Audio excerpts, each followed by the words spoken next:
Good morning, Philippines!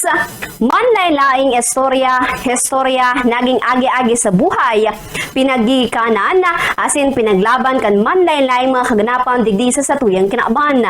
Yan, ang sa tuyang sarabay na aramon, tunghayan, asin hinanyugon digdi sa tuyang segment na Bamboo Flatured Story. Matalino, maisog asan preparadong ibuwisan sa iyang buhay para sa sayang pigpapadabang nasyon. Iyan na si Andres Bonifacio. Saro sa mga pigbibistong pambansang heroe kan Pilipinas, katakod kan sa iyang mga naging sakripisyo pigmukna, ang sarong aldaw na komemorasyon para sa iyang mga naging agi-agi sa buhay. Kung kaya ngunya na aldaw, sa tuya naman roromdomon ang mga naging agi-agi ni Andres Bonifacio. Ang Bonifacio Day ang pigsiselebrar taon-taon tuyong minaabot ang November 30 sa Pilipinas.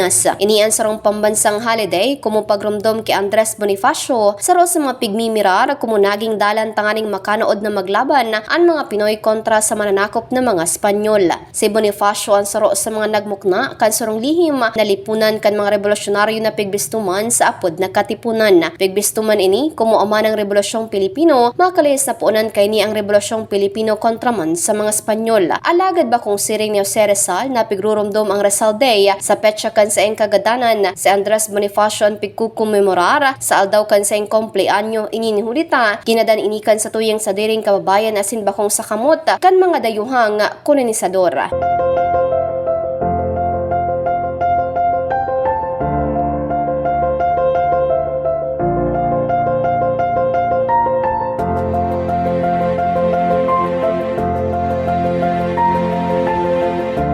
Si Andres Bonifacio de Castro ang ipinangakiman ka November 30, 1863 sa Manila sa Pilipinas. Si Bonifacio ang igawaning limang humashobe na tugang, iniman na rason kung tano labi ang paglapigot kan sa imang magurang, tanganing masuportaran sindang magturugang. Sa murang edad, nagtrabaho ning full-time si Bonifacio tanganing suportaran ang sa mga tugang kung sain, nagtrabaho pa ini sa sarong kumpanyang pangkalakal sa Bretanya, kumusarong broker kang tar, ratan sa iba pang mga kalakal. Kan maghaloy, nagbalyo man ini sa sarong kumpanyang pangkalakal, kan aliman kumo tagapagbantay kan bodega. Huli tadain natapos ni Bonifacio ang sa informal na pagklase, huli sa kapagtiosan, pig-edukar ka inian sa sadiri sa paagi kan pagbabasa ning libro.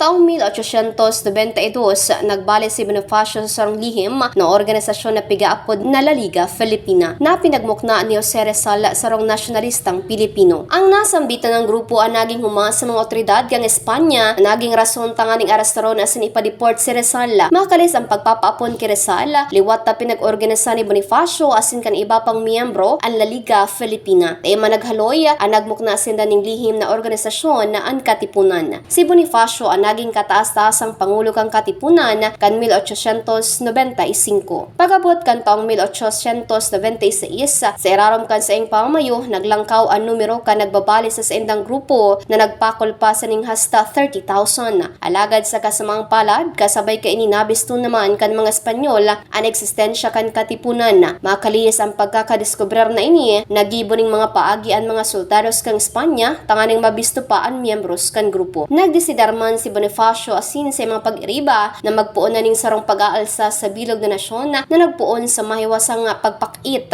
sa mga sertipiko kan buwis sa komunidad na nagsasagisag sa pagsuway sa mga otoridad kang Espanya ang pigaapod na sigaw sa Pugad Lawin.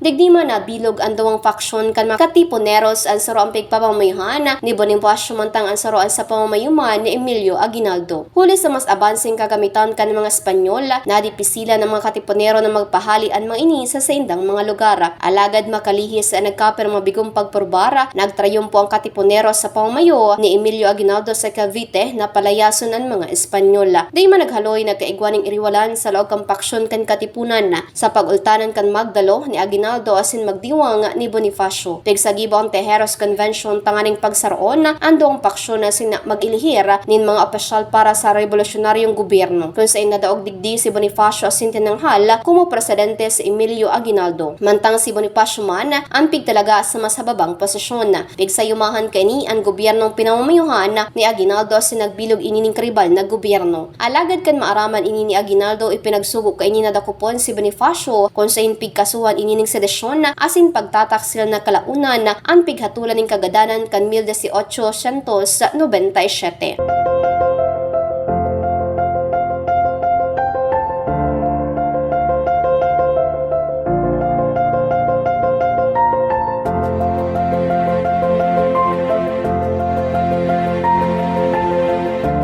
Huli sa pangyayari hasangon niyan, nagtitiner na ba nga ang opinyon ka mga Pinoy kung tama ba na ideklarara kung pambansang bayani si Aguinaldo huli ta sa usubot porman kan pagtataksil sa sadiring lahian sa impigibong pagpapagadaan sa sayang kapwa Pinoy. Mantang kadakol man na nagsasabi na mas nararapat na bistohon na kung pambansang bayani ka nasyon si Bonifacio kumparar man kay Dr. Jose Rizal. Ang siring na sitwasyon presente man nangyayari sa satuyang nasyon kung say na mga nakatukaw sa pwesto na mismo ang nagkikrear ning ribukan. Kapwa Pinoy ang nagbabanta ni mga pagadan. Saring man, naway mangibabaw ang adal sa buhay ni Andres kung saan pinagbuwisken niyan sa iyong buhay, bakumpara sa pansadiri alagad para man sa sayang pigpapadabang nasyon.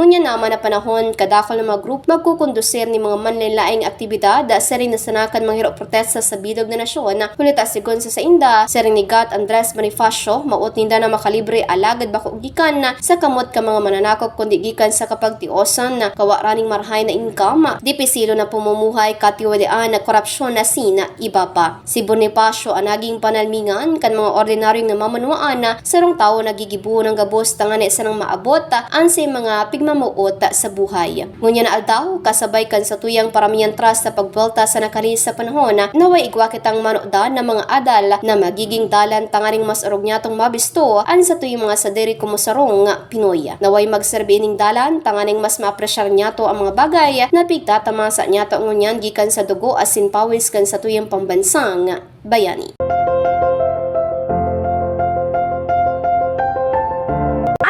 An sa tuyang pagsaringoy sa ginikanan sa satuyang pigsisirebra na kaganapan niya na adaw.